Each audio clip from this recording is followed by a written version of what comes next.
Welcome to this week's edition of Oncology Updates, covering the latest breakthroughs. Brought to you by LucidQuest. AstraZeneca's Imfinzi has been approved in the EU as the first immunotherapy for limited-stage small cell lung cancer. The Adriatic Phase 3 trial showed a 27% reduction in risk of death versus placebo, with a median overall survival of 55.9 months for Imfinzi versus 33.4 months for placebo. At 3 years, 57% of patients receiving Imfinzi were still alive. Imfinzi also reduced the risk of disease progression or death by 24%, with manageable safety. The FDA has granted full approval to pembrolizumab plus trastuzumab and chemotherapy as first-line treatment for HER2-positive gastric and gastroesophageal junction adenocarcinoma with PD-L1 CPS of 1 or greater. In KEYNOTE-811, median overall survival improved to 20.1 months with pembrolizumab versus 15.7 months with placebo. Progression-free survival was 10.9 months versus 7.3 months. The objective response rate was 73% versus 58%. Henlius received orphan drug designation from the FDA for HLX22, an anti-HER2 monoclonal antibody, for the treatment of HER2-positive gastric cancer. HLX22 binds a different HER2 epitope than trastuzumab, allowing dual targeting and internalization of HER2 dimers. The drug is being evaluated in global Phase 3 trials in combination with trastuzumab and chemotherapy. Elevation Oncology is halting development of EO-3021 after updated Phase 1 data showed an objective response rate of 22.2%. The drug's efficacy was not considered competitive. The company is shifting to EO-1022, a HER3-targeted antibody-drug conjugate using glycan-specific conjugation. IND filing is expected in 2026. Workforce will be reduced by 70%, extending cash runway into the second half of 2026. Daiichi Sankyo's Datroway has launched in Japan for patients with HR-positive, HER2-negative unresectable or recurrent breast cancer after prior chemotherapy.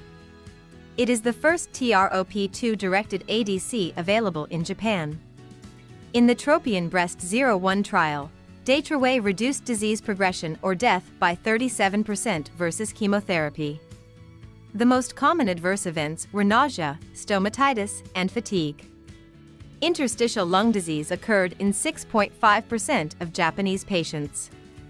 The Fruquintinib Phase 2 of 3 trial showed that Fruquintinib plus sintilimab met the primary endpoint of progression-free survival in patients with advanced RCC in China. The combination also improved objective response and duration of response compared to axitinib or everolimus.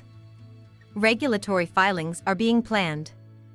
Candel Therapeutics and Idea Pharma have partnered to develop the market strategy for CAN-2409 following strong Phase 3 data in intermediate to high-risk localized prostate cancer. The trial showed a 30% decrease in recurrence and 80.4% complete response in post-treatment biopsies. A biologics license application is being prepared.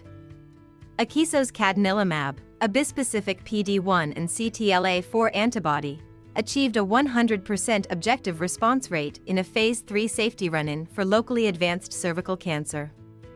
84.8% had complete responses. The treatment was well tolerated, with no new safety concerns reported. The patient cohort included a high percentage with PD-L1 CPS below 1. JSKN-003, an anti-HER2 biparatopic ADC from Alphamab and CSPC, received breakthrough therapy designation in China for platinum-resistant recurrent ovarian, primary peritoneal, and fallopian tube cancers. Efficacy was observed in patients regardless of HER2 expression. Phase 3 trials are enrolling. Oxford BioTherapeutics has entered a multi-target discovery deal with Roche to develop antibody-drug conjugates using the OGAP Verify platform. The deal includes $36 million upfront and potential milestones exceeding $1 billion. Targets will focus on solid tumors. AstraZeneca and Alteogen have signed an exclusive license agreement for ALT-B4, a hyaluronidase that enables subcutaneous delivery of large-volume oncology drugs. This approach may reduce infusion times and improve convenience. Alteogen will supply the enzyme. AstraZeneca will oversee clinical development and commercialization. Stay ahead in oncology research. Like, share, and subscribe for weekly updates. Visit www.lqventures.com or email us at info@lqventures.com for expert healthcare consulting.